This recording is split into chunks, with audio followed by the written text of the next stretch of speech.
ఓం శాంతి. ఈరోజు బాబా ఏం చెప్తున్నారంటే, మధురమైన పిల్లలు, చెడు వినకూడదు. ఇక్కడ మనము సత్సంగంలో కూర్చొని ఉన్నాము. మనము మాయావి కుసంగాలకు వెళ్ళరాదు. చెడు సాంగత్యము వలన సంశయ రూపంలో ఆటంకాలు వస్తాయి అన్న. ఓం శాంతి అన్న. ఈరోజు బాబా ప్రశ్న ఏం అడుగుతున్నారంటే, ఈ సమయంలో ఏ మనిషిని కూడా స్పిరిచువల్ అని అనరాదు. ఎందుకంటే అందరూ దేహాభిమానంలో ఉన్నారు. దేహాభిమానంలో ఉన్నవారు స్పిరిచువల్ అని ఎలా పిలువబడతారు? స్పిరిచువల్ ఫాదర్ ఒక నిరాకార తండ్రి మాత్రమే.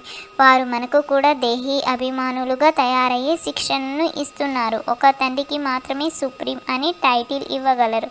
తండ్రి తప్ప సుప్రీం అని ఎవరు అనబడరు. పిల్లలు ఇక్కడ కూర్చున్నప్పుడు బాబా మనకు తండ్రి కాక టీచరు, సద్గురువు కూడా అయ్యారని స్మృతి ఉంటుంది. ముగ్గురి అవసరం ఉంటుంది.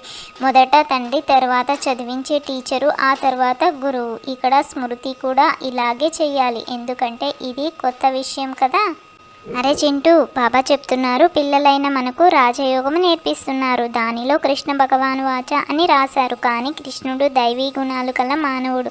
శివబాబా ఏ పేరు పెట్టుకోరు. వారికి ఇతర పేరే లేదు.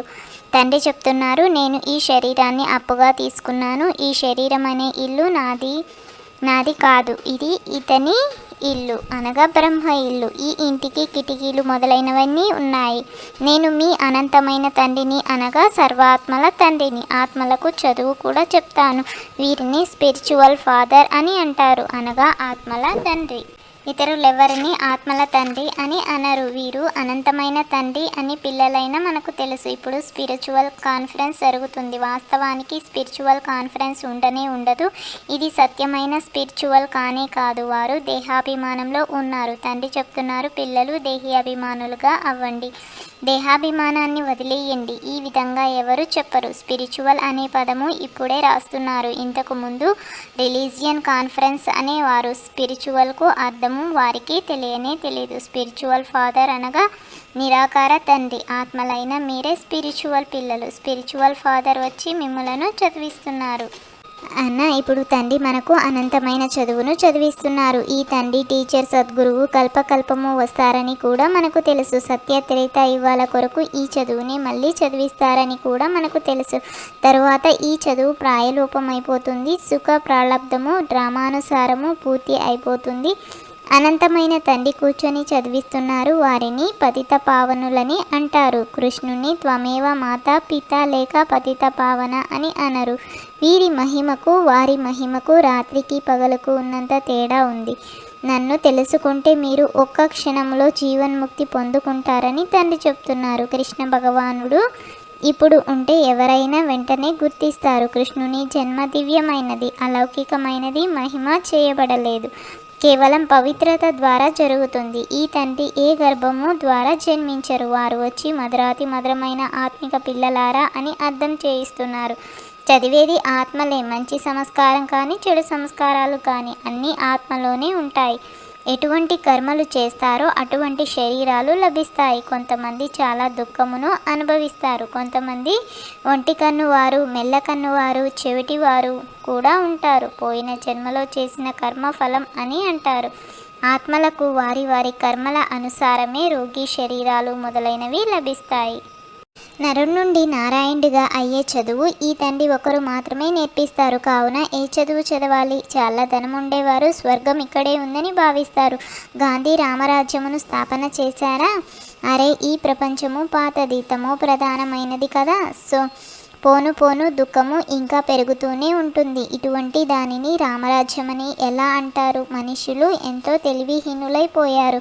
తెలివిహీనులను తమో ప్రధానులని అంటారు. తెలివి గలవారైతే సతోప్రధానులని అంటారు. ఈ చక్రము తిరుగుతూనే ఉంటుంది.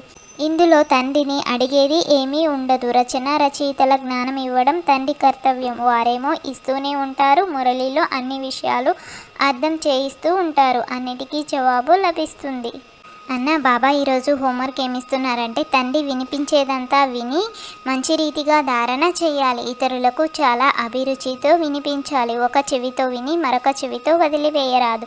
సంపాదించుకునే సమయంలో ఎప్పుడూ ఆవలించరాదు. బాబాకు కుడిభుజములై అనేక మంది కళ్యాణము చేయాలి. నరుడి నుండి నారాయణుడిగా తయారై ఇతరులను తయారు చేసే కర్తవ్యము చేయాలి అరే చింటూ, బాబాయ్ ఈరోజు వరదానం ఏమిస్తున్నారంటే, ఎవరి గురించిన వ్యర్థ సమాచారం విని దానిపై ఆసక్తిని పెంచుకునేందుకు బదులు ఫుల్ స్టాప్ పెట్టే పరమతము నుండి ముక్తభవ. చాలామంది పిల్లలు నడుస్తూ నడుస్తూ శ్రీమతముతో పాటు ఆత్మల పరమతాన్ని మిక్స్ చేసేస్తారు.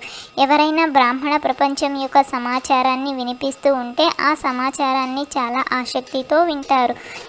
విని ఏమీ చేయలేరు, కానీ వినేస్తారు. కనుక ఆ సమాచారం బుద్ధిలోకి వెళ్ళిపోతుంది, సమయం వృధా అవుతుంది.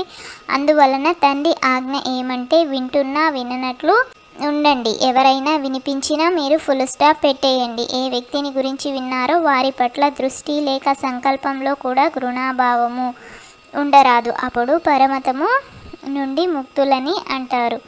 ఎవరి హృదయం విశాలంగా ఉంటుందో వారి స్వప్నంలో కూడా హద్దు సంస్కారాలు ఉత్పన్నమవ్వవు. ఈ అన్నదమ్ముల సంభాషణ మీకు కనుక నచ్చినట్లయితే లైక్ చేసి, షేర్ చేసి తప్పకుండా సబ్స్క్రైబ్ చేయండి.